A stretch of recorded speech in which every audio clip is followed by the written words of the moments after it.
இப்போது புதிய அறிமுகம் ஆச்சி ஹோட்டல் சாம்பார் 50 கிராம் ரூபாய் 20 மட்டுமே. அதிமுக உட்கட்சி விவகாரம் தொடர்பாக விசாரிக்க தேர்தல் ஆணையத்திற்கு விதிக்கப்பட்ட தடையை சென்னை உயர்நீதிமன்றம் நீக்கி இருப்பதற்கு ஒருங்கிணைப்பு குழுவைச் சேர்ந்த புகழேந்தி வரவேற்பு தெரிவித்துள்ளார். அவரோடு நமது செய்தியாளர் சுப்பையா நடத்திய கலந்துரையாடலை பார்க்கலாம். இந்த தீர்ப்பு குறித்து தற்போது நம்மிடம் உள்ள அதிமுக ஒருங்கிணைப்பு குழுவைச் சேர்ந்த புகழேந்தி அவர் நம்மோடு இருக்கார். அவர் பேசலாம். சார் வணக்கம். நீங்கள் பார்த்தீங்கன்னா நீதிமன்ற தீர்ப்பு வழங்கியிருக்கு, இதை நீங்கள் எப்படி பார்க்குறீங்க? இது ஒரு மகிழ்ச்சியான தருணமாக பார்க்கிறேன். மிக்க மகிழ்ச்சி. நீதி கிடைக்கும் என்று நெடிய தூரம் பயணம் செய்து எங்களுக்கு கிடைத்திருக்கின்ற ஒரு மாபெரும் தீர்ப்பு. இந்த தீர்ப்பு வர வேண்டும் என்று தான் நானும் ஓடி வந்தேன் காலையிலேயே. இந்த தீர்ப்பு நியாயமாக அமைந்து விட்டது. தேர்தல் ஆணையம் எல்லா உரிமைகளும் உண்டு. அரசியல் கட்சி சம்பந்தமாக ரெப்ரசன்டேஷன் ஆஃப் பீப்புள் ஆக்ட், அதிலே எல்லா உரிமைகளும் உண்டு. கேட்பதற்கும் நடவடிக்கை எடுப்பதற்கும் 15 நம்பர் 15 ரேட்டைலை ஒதுக்குவதற்கு அவர்களுக்கு அதிகாரம் இருக்கிறது. உட்கட்சி விஷயத்துக்கே வராத நீ அப்படின்னு சொல்கிறவங்க ஏன் அங்கே போய் நின்று எங்களுக்கு பொறுப்பு வேணும், பதவி வேணும், நான் ஜெனரல் செக்ரட்டரியாக தொடரணும்லாம் எங்கள் செயற்குழு பொதுக்குழு முடிவு பண்ணதுன்னு போகிறாங்க. ஆகவே இரண்டையும் நீங்கள் பார்த்தால் அடிப்படை கூற்றே தவறாக இருக்கும். இதையெல்லாம் எடுத்து வாதமாக வைத்தோம். சூரியமூர்த்தி தொடுத்த வழக்கு அது. அந்த வழக்கில் என்னாச்சுன்னு கேட்டிங்கன்னா, நான் டெல்லியிலேருந்து ஒரு ஆர்டர் வாங்கியிருந்தேன். அந்த ஆர்டர் தான் அங்கே விசாரணை பண்ண சொன்னிச்சு. விசாரணை தாமதமானதும் கண்டெம்ட்டு போயிட்டேன் நான்.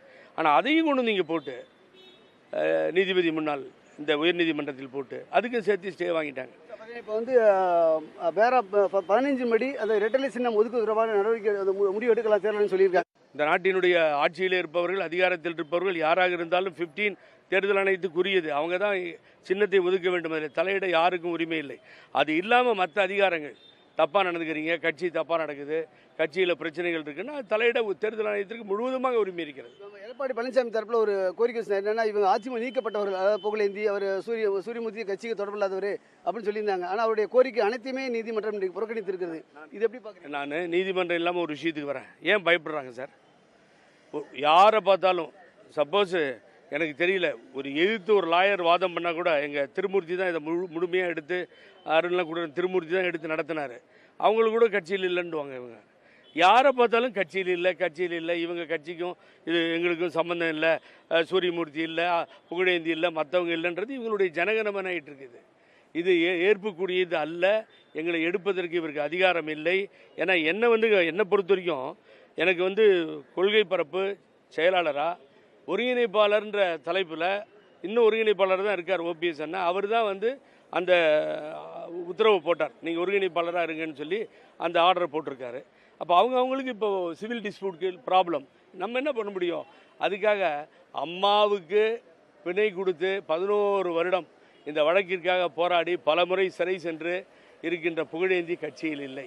முன்னாள் சட்டமன்ற உறுப்பினர் கட்சியில் இல்லை, முன்னாள் எம்பி கட்சியில் இல்லை, சூரியமூர்த்தி கட்சியில் இல்லை. இது என்ன இது மாதிரி தவறான கருத்து. ஆகவே பழனிசாமி, நான் சொல்லுவேன் வேணா பழனிசாமி கட்சியில் இல்லைன்னு. இப்போ தேர்தல் ஆணையம் முடிவு எடுக்கலாம்னு சொல்லிட்டாங்க சின்னம் தொடர்பாக. நீதிமன்றமும் எடப்பாடி பழனிசாமி மனு தள்ளி பண்ணிட்டாங்க. உங்களுடைய நடவடிக்கை அடுத்து என்னவா இருக்கும்? எங்களுடைய நடவடிக்கை அடுத்து தேர்தல் ஆணையத்தை நோக்கி சொல்லுவோம். இப்போ இந்த ஆணையே நாங்கள் நேரடியாக எடுத்து சென்று தேர்தல் ஆணையத்தில் அதை சமர்ப்பிப்போம். அது இது தொடர்பாக அடுத்த கட்டமாக தேர்தல் ஆணையத்தை அணுகி அங்கு தங்கள் மனுவை சமர்ப்பிப்பதாக போலவும் தெரிவித்துள்ளார்.